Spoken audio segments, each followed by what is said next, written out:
વડોદરા શહેરમાં વધુ એક સગીરા નરાધમનો ભોગ બની શહેરમાં છેલ્લા 10 દિવસમાં પોક્સો એક્ટનો બીજો કેસ નોંધાયો। કપુરાઈ પોલીસ મથકમાં પોક્સો એક્ટ હેઠળ ગુનો નોંધાયો। સોમાતળાવ વિસ્તારમાં વુડાના મકાનમાં રહેતા 22 વર્ષીય સુનિલ રાઠવા સામે નોંધાયો પોક્સો એક્ટ હેઠળ ગુનો। હવસખોર સુનિલ રાઠવાએ 6 વર્ષીય સગીરા સાથે ગુપ્ત ભાગે અલપડા કર્યા। ગઈકાલે બપોરે 12 થી 2 વાગ્યાની વચ્ચે ટેરેસ પર બની હતી ઘટના। સગીરા દીકરીએ સમગ્ર ઘટનાની જાણ પોતાની માતાને કરી। માતાએ કપુરાઈ પોલીસ મથકમાં પહોંચી ફરિયાદ નોંધાવી। ફરિયાદના આધારે પોલીસે આરોપી સુનિલ રાઠવાની ધરપકડ કરી। આરોપીની ધરપકડ બાદ પોલીસે વધુ તપાસ હાથ ધરી। વડોદરાથી reporter Jayraj, Gujarat plus news.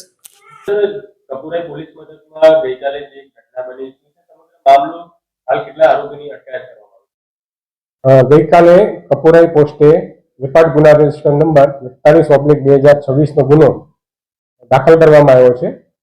જે કામે હકીકત એવી છે કે કપુરાઈ પોસ્ટની હદમાં આવેલ સોમા તળાવ પાસે વુડાના મકાનમાં બ્લોક નંબર 17માં ધાબા ઉપર એક ઈસમે ફરિયાદીની એક સગીર વયની દીકરી છે તેમના ગુપ્ત ભાગે અડકલા કરેલા અને જેના અનુસંધાનમાં બીએનએસ એક્ટ તથા પોક્સો એક્ટ હેઠળ ગુનો દાખલ કરવામાં આવ્યો। આરોપી કોણ છે, શું છે, સમયથી ત્યાં રહે છે?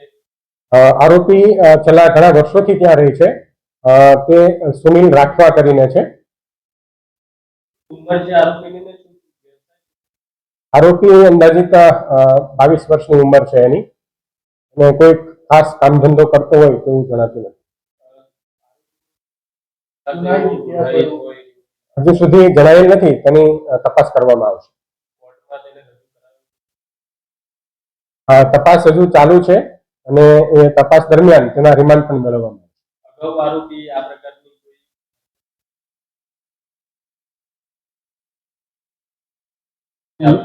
ના, હજુ સુધી કશું એવું ધ્યાને આવેલ નથી, પરંતુ તેની પણ તપાસ કરવામાં આવશે।